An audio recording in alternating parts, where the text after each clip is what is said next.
Robin Gibb, el legendario cantante de los Bee Gees, fue clave en la época dorada de la música disco. Pero tras el brillo y los éxitos mundiales, ¿qué pasaba realmente por su mente?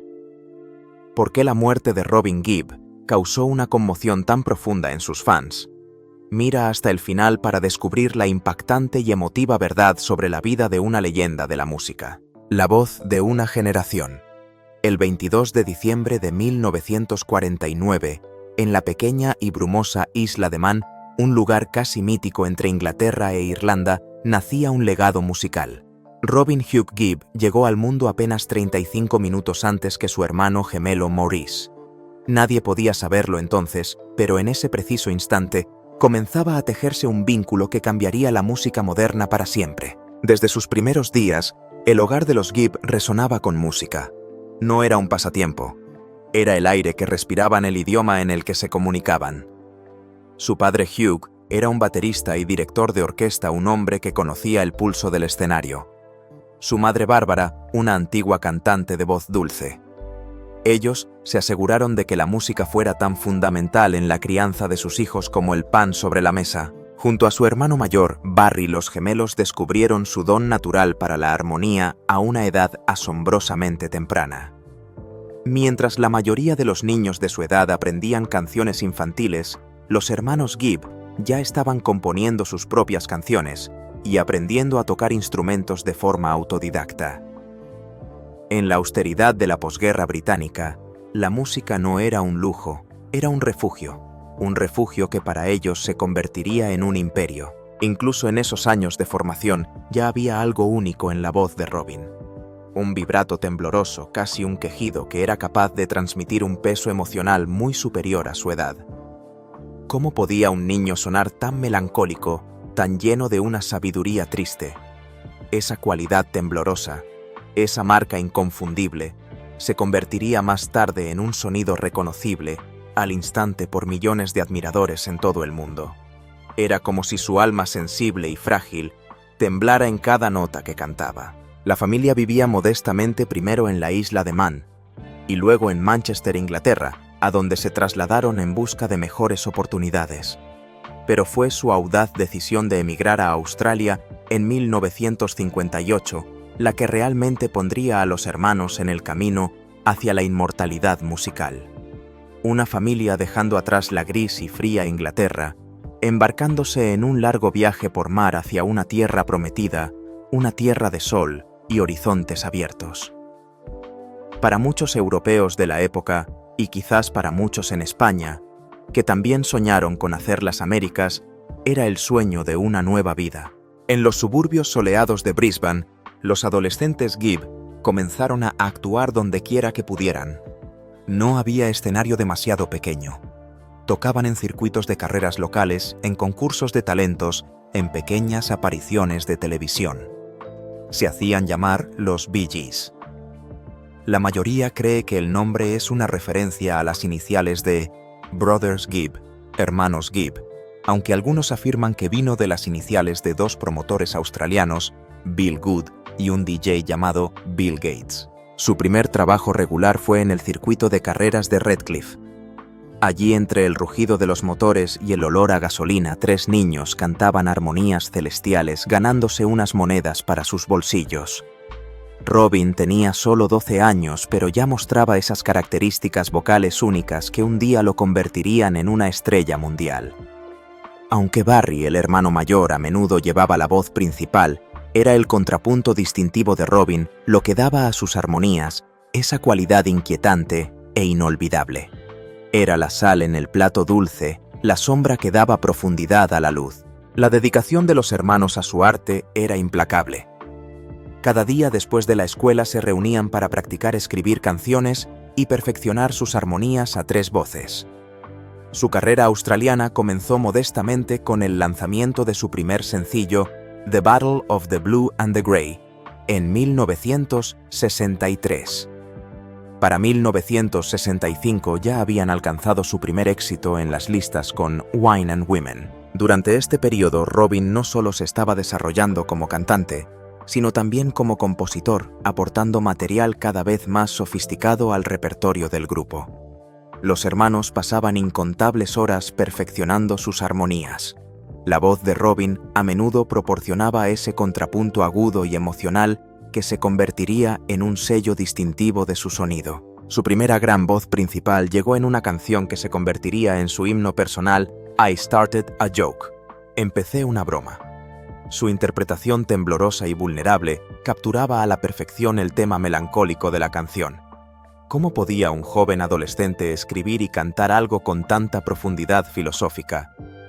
Era como si ya sintiera el peso de una tragedia futura, una premonición de que su vida, a pesar de todo el éxito, estaría marcada por una profunda tristeza. Pero Australia, a pesar de su belleza y de las oportunidades que les había brindado, comenzó a sentirse pequeña para los ambiciosos hermanos. En 1966, sintiendo que su talento merecía un escenario más grande, tomaron la valiente decisión de regresar a Inglaterra.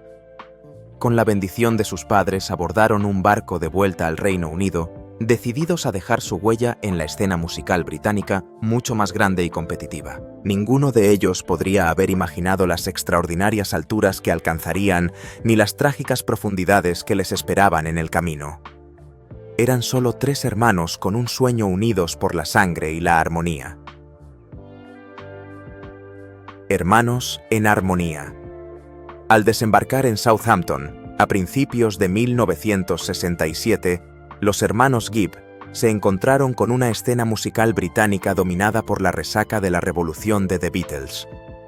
El mundo entero miraba a Londres, y sin embargo en cuestión de meses, su sonido único logró hacerse un hueco propio, y Robin desempeñó un papel crucial en este avance. Su llegada a Londres coincidió con un encuentro fortuito que cambió sus vidas para siempre.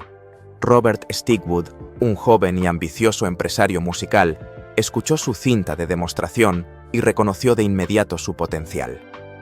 Vio en ellos algo diferente la composición clásica de los Beatles, pero con unas armonías vocales que nadie más tenía.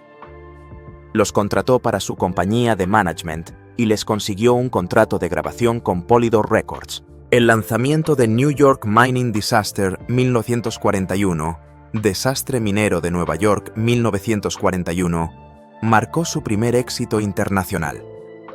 La inquietante voz principal de Robin creó un sonido tan particular que muchos oyentes al principio los confundieron con The Beatles. Esta comparación no era para nada mal recibida.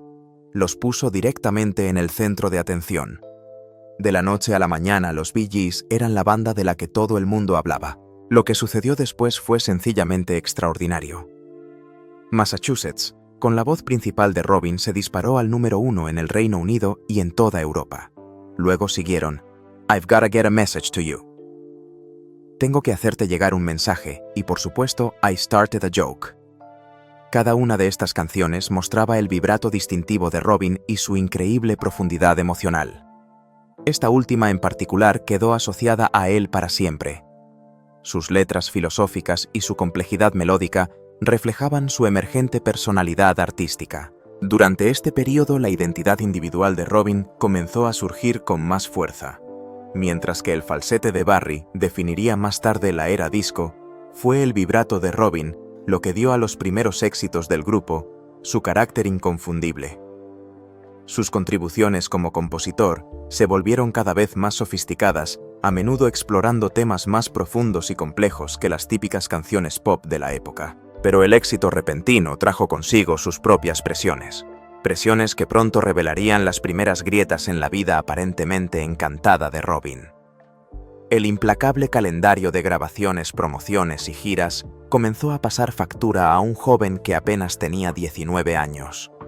Lo que los fans no podían ver detrás de los discos de éxito y las apariciones en televisión era a un joven luchando con las exigencias de una fama repentina y abrumadora. Para 1969 las tensiones dentro de los Bee Gees habían crecido de manera significativa. El grupo que una vez fue tan unido se enfrentaba a diferencias creativas y frustraciones personales que comenzaron a pesar enormemente sobre Robin.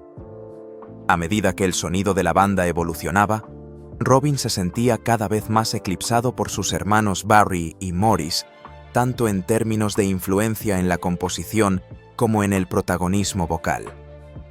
Este cambio lo hizo sentir algo marginado, como si sus contribuciones estuvieran siendo disminuidas. Además, Robin se sentía frustrado con la dirección musical que estaba tomando el grupo, sentía que se alejaba del estilo que a él le apasionaba. Estas presiones crecientes alcanzaron un punto de ruptura. Después de mucha introspección y noches sin dormir, Robin tomó la difícil y sorprendente decisión de dejar los Bee Gees. Estaba decidido a seguir su propio camino y demostrar su valía como artista en solitario ansioso por explorar nuevas ideas musicales y recuperar el control creativo sobre su trabajo. Esto marcó un punto de inflexión importante tanto para Robin personalmente como para el futuro de los Bee Gees. Su primer sencillo en solitario, Saved by the Bell, Salvado por la Campana, alcanzó el número 2 en las listas del Reino Unido, demostrando que su voz distintiva podía sostenerse por sí sola. Su álbum en solitario Robin's Reign, El Reino de Robin, le siguió mostrando su visión artística y su rango. Y sin embargo, a pesar de este éxito inicial, algo faltaba. Faltaba la química mágica que compartía con sus hermanos. Podía tener éxito, pero no tenía la magia. Este período de separación, aunque breve, reveló tanto la fuerza del talento individual de Robin como el poder innegable de las voces combinadas de los hermanos.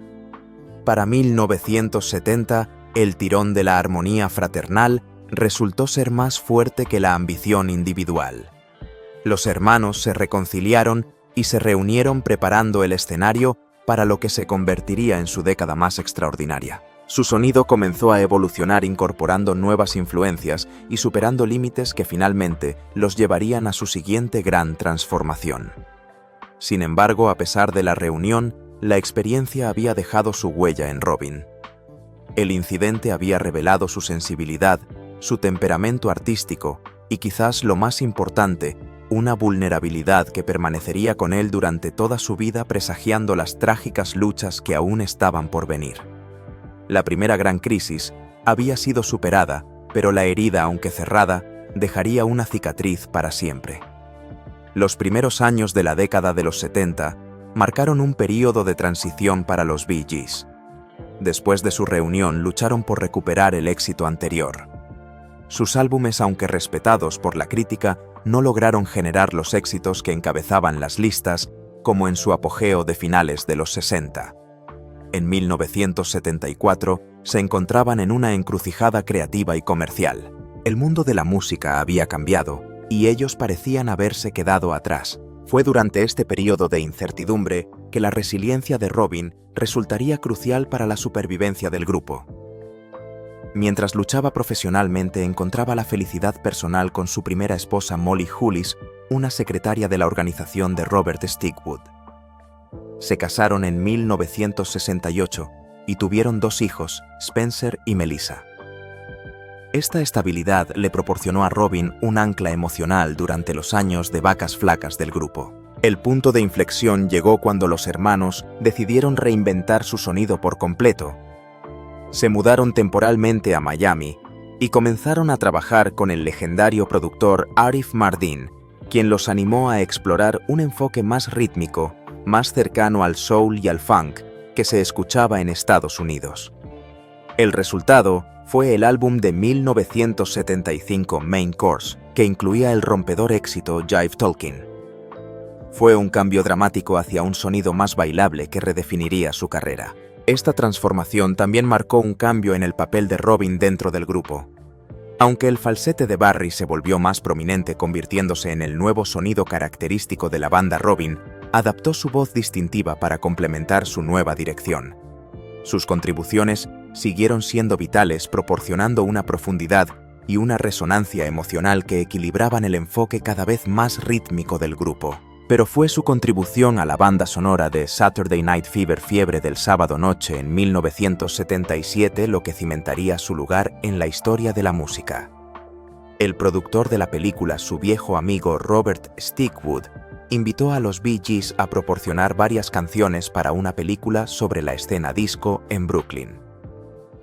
Los hermanos, de manera asombrosa, escribieron la mayoría de sus contribuciones en un solo fin de semana. La banda sonora resultante se convirtió en un fenómeno cultural sin precedentes.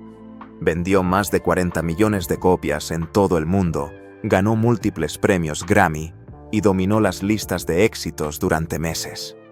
Las voces de Robin fueron cruciales en temas como More Than a Woman, Más que una mujer, y especialmente en la balada inmortal How Deep Is Your Love.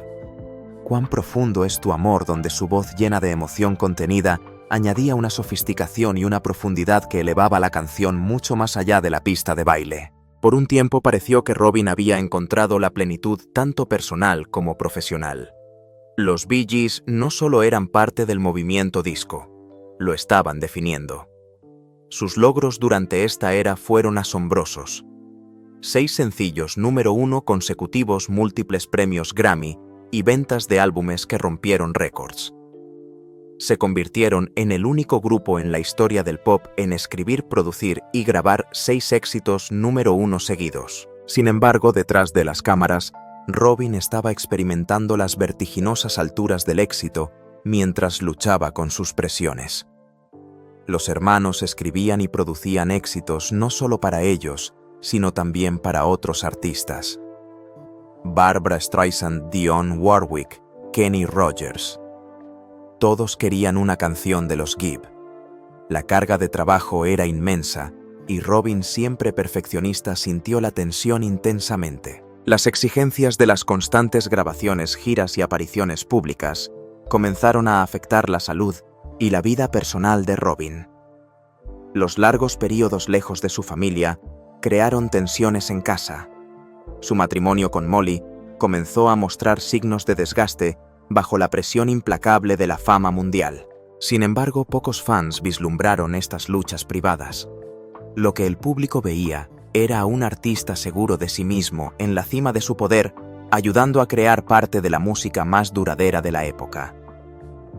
La trágica verdad, que finalmente conmocionaría a todos, permanecía oculta detrás de la brillante fachada del estrellato disco.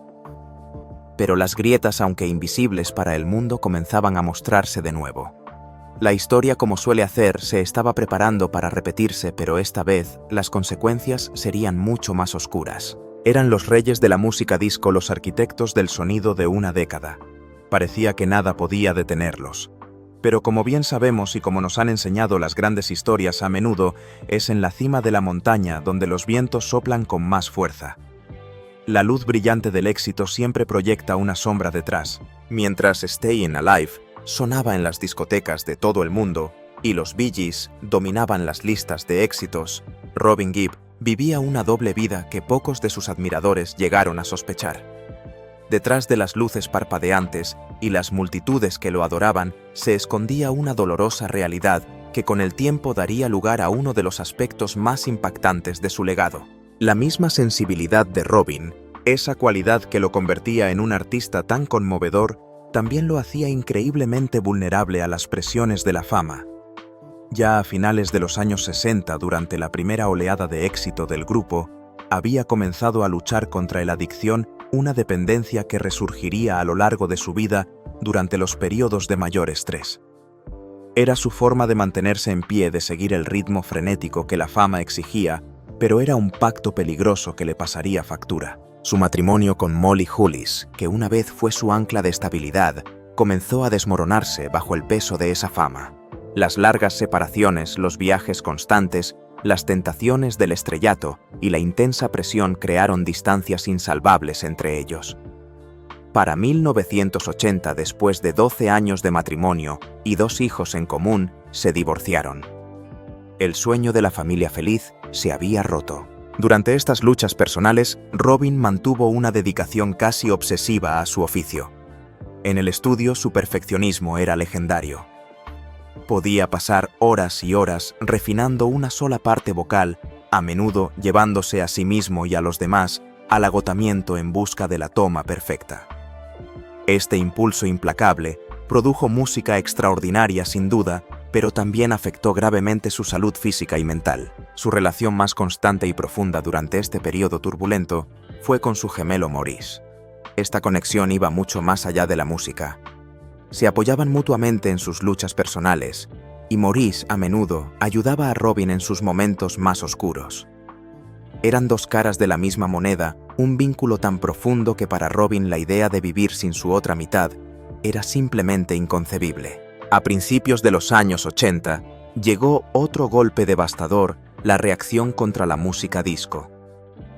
Casi de la noche a la mañana, el género que les había brindado un éxito sin precedentes se convirtió en un lastre, en algo pasado de moda y despreciado. Famosos DJs en Estados Unidos organizaron quemas masivas de discos de los Bee Gees. El lema "Disco sucks", el disco apesta, se extendió como la pólvora. Las emisoras de radio prohibieron su música y las ventas de sus álbumes se desplomaron. Los hermanos, que una vez parecieron intocables, se encontraron luchando por adaptarse a un panorama musical que cambiaba rápidamente. Robin respondió sumergiéndose aún más en el trabajo en solitario. Lanzó el álbum How Old Are You en 1983, que produjo un éxito en Europa con el sencillo Juliet. Encontró de nuevo la felicidad personal durante este período con su segunda esposa Dwina Murphy, una mujer fascinante, artista y sacerdotisa druida con la que se casó en 1985. Su relación, marcada por intereses compartidos en la historia, el arte y la espiritualidad, aportó una nueva y muy necesaria estabilidad a su vida. La década de los 90 marcó un período de reinvención para los Bee Gees. Hubo una reevaluación crítica de su legado que culminó con su ingreso en el Salón de la Fama del Rock and Roll en 1997. Este fue un momento de gran vindicación. Ya no eran despreciados como meras estrellas de la música disco. Finalmente fueron reconocidos como maestros compositores cuya influencia abarcaba décadas. Robin abrazó este renacimiento con su característica dedicación.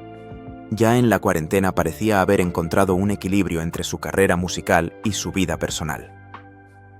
Su matrimonio con Dwina le proporcionaba estabilidad y el nacimiento de su hijo Robin John en 1983 le dio un nuevo propósito. Se instalaron en un antiguo monasterio del siglo XII, reconvertido en hogar en Oxfordshire, Inglaterra, donde Robin construyó un estudio de grabación de última generación. Su compromiso con las causas medioambientales y el trabajo humanitario se volvió cada vez más central en su vida pública durante este periodo. Robin se convirtió en un apasionado defensor de la energía verde y la conservación de la vida silvestre, utilizando su plataforma para concienciar sobre el cambio climático. En 2002, él y sus hermanos fueron nombrados comandantes del Imperio Británico, un honor que reconocía no solo sus logros musicales, sino también su labor humanitaria. Sin embargo, debajo de esta existencia aparentemente idílica, acechaban miedos inconfesables que Robin guardaba en gran medida para sí mismo. El historial médico de la familia Gibb proyectaba una larga y oscura sombra sobre sus pensamientos, una historia marcada por la pérdida y las luchas ocultas. Su hermano menor, Andy, que había forjado una exitosa carrera en solitario, a finales de los 70, murió trágicamente en 1988. Tenía solo 30 años. Oficialmente su muerte se atribuyó a una miocarditis, una inflamación del músculo cardíaco. Pero la verdad era más compleja. Los años de lucha contra la adicción han debilitado gravemente el corazón de Andy, dejando recordatorios de las luchas internas que afectando a las familias tras puertas cerradas. Su padre Hugh falleció pocos años después, en 1992, añadiendo aún más peso al duelo que Robin cargaba sobre sus hombros. Estas tragedias personales hicieron que Robin fuera muy consciente de su propia mortalidad y del frágil equilibrio entre la fama, el éxito y las batallas privadas que se libraban dentro de la familia. Más preocupantes aún eran los problemas digestivos que habían comenzado. Dado el historial de problemas intestinales de su familia, estos síntomas le causaban una ansiedad privada. Sin embargo, Robin, fiel a su carácter, canalizaba su energía en su trabajo en lugar de obsesionarse con estos miedos. Su espíritu creativo encontró nuevas salidas durante este período. Colaboró con su hijo Robin John en obras clásicas, incluido el Titanic Requiem, un ambicioso proyecto que fusionaba composiciones clásicas con elementos contemporáneos. Esta exploración tardía en su carrera demostró su voluntad de superar los límites incluso después de décadas en la industria. Sin embargo, A puerta cerrada, los problemas de salud de Robin se volvían cada vez más difíciles de ignorar. A principios de la década de 2000, experimentaba dolores abdominales recurrentes y problemas digestivos. Aunque consultó a los médicos, se mostraba reacio a someterse a procedimientos invasivos o a largas estancias en el hospital que interrumpieran su trabajo creativo. Esta reticencia, esta negación, pronto demostraría tener consecuencias devastadoras. Pero antes de que la propia crisis de salud de Robin se desarrollara, la familia se enfrentó a otro golpe trágico, uno que lo cambiaría todo. En enero de 2003, su hermano gemelo Maurice fue trasladado de urgencia a un hospital de Miami. Sufría un dolor abdominal agudo causado por un intestino torcido. A pesar de una cirugía de emergencia, las complicaciones empeoraron y Maurice sufrió un ataque cardíaco fatal durante una segunda operación. Tenía solo 53 años. La muerte repentina de Maurice destrozó el mundo de Robin. Esto no fue solo la pérdida de un hermano y compañero de banda. Fue la pérdida de una parte de sí mismo. La pérdida de su compañero de vida, el gemelo con el que había compartido un útero, innumerables recuerdos y un viaje musical extraordinario.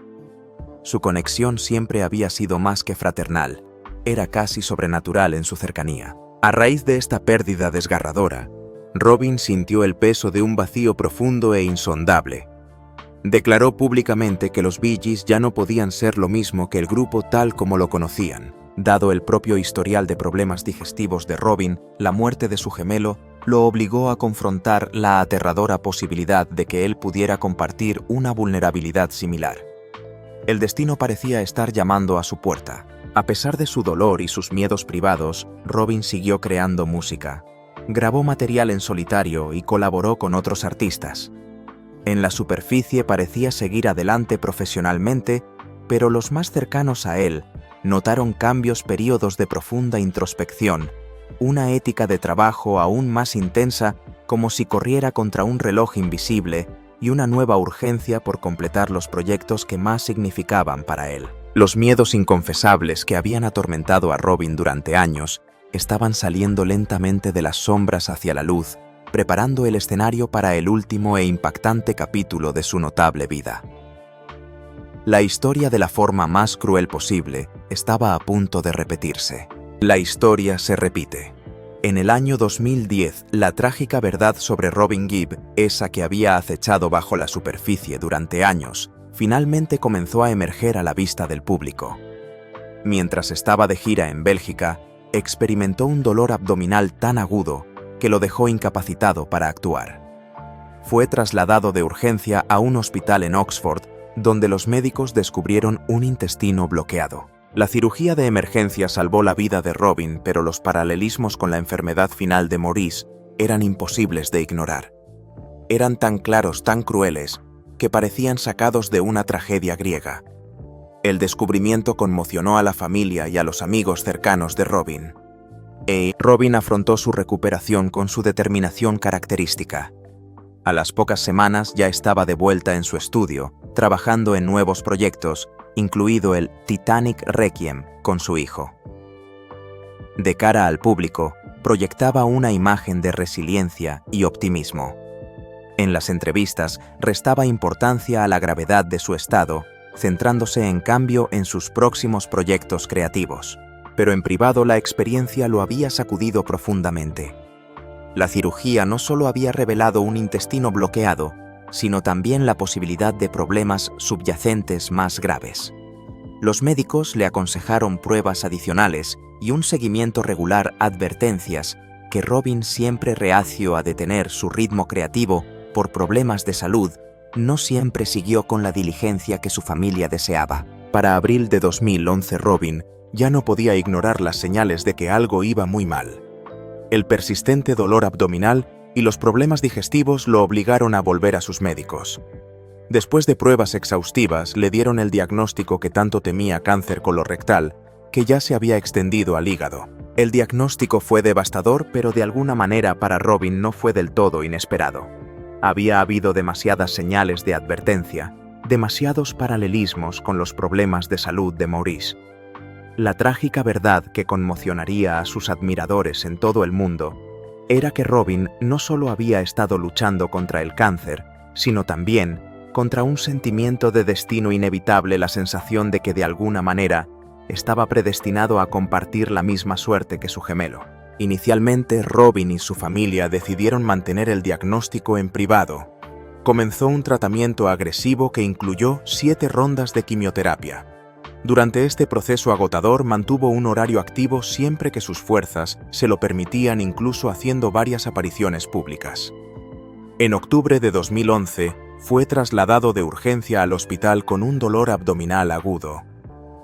Le diagnosticaron una inflamación de colon, otra complicación relacionada con su salud deteriorada. Sin embargo, incluso mientras su condición física empeoraba, su determinación por completar sus proyectos creativos, en particular el Titanic Requiem, nunca flaqueó.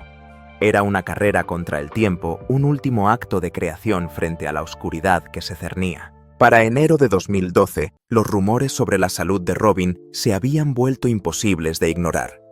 Con un aspecto demacrado y frágil en sus raras apariciones públicas, finalmente reconoció su diagnóstico de cáncer en una entrevista con el periódico The Mail on Sunday. Este sincero reconocimiento conmocionó a los fans que no habían sido conscientes de la gravedad de su estado. El hombre cuya voz se había elevado en algunas de las canciones más optimistas de la música popular estaba luchando por su vida. En febrero de 2012, Robin hizo la que sería su última aparición pública en un concierto benéfico en el London Palladium. A pesar de su estado visiblemente debilitado, recibió una ovación de pie. Fue un último momento conmovedor bajo los focos para un hombre que había pasado su vida actuando. En marzo, entró en coma tras contraer una neumonía. Aunque recuperó brevemente la conciencia a finales de abril, en lo que su familia describió como una recuperación notable que desafió las expectativas de sus médicos, resultó ser solo un respiro temporal. El 20 de mayo de 2012, Robin Gibb falleció rodeado de su familia en un hospital de Londres. Tenía solo 62 años.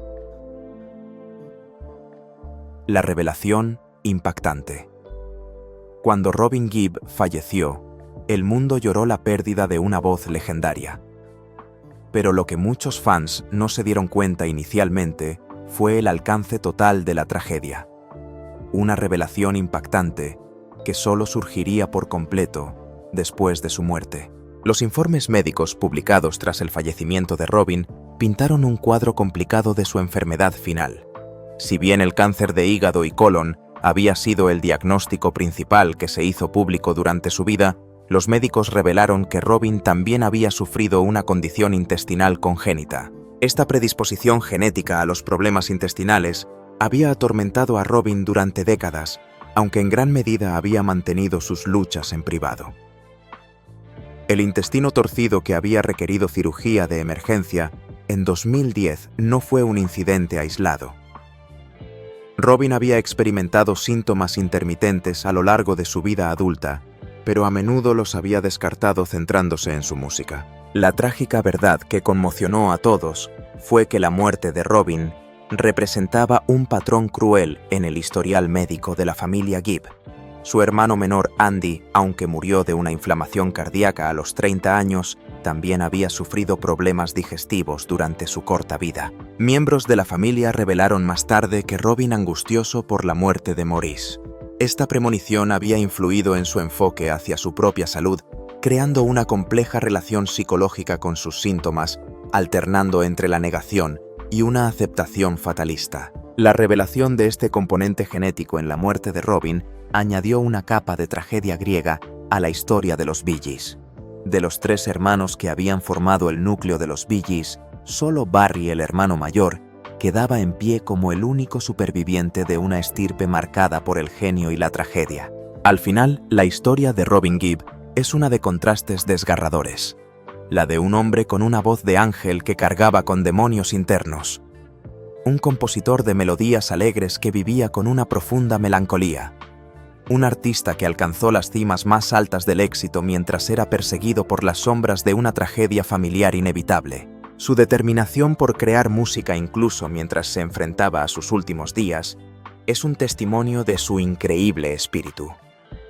Nos deja una lección sobre la fragilidad de la vida, la fuerza de los lazos familiares y el poder redentor del arte. La voz de Robin Gibb se ha silenciado, pero su música, esa mezcla única de alegría y tristeza, de luz y sombra, vivirá para siempre.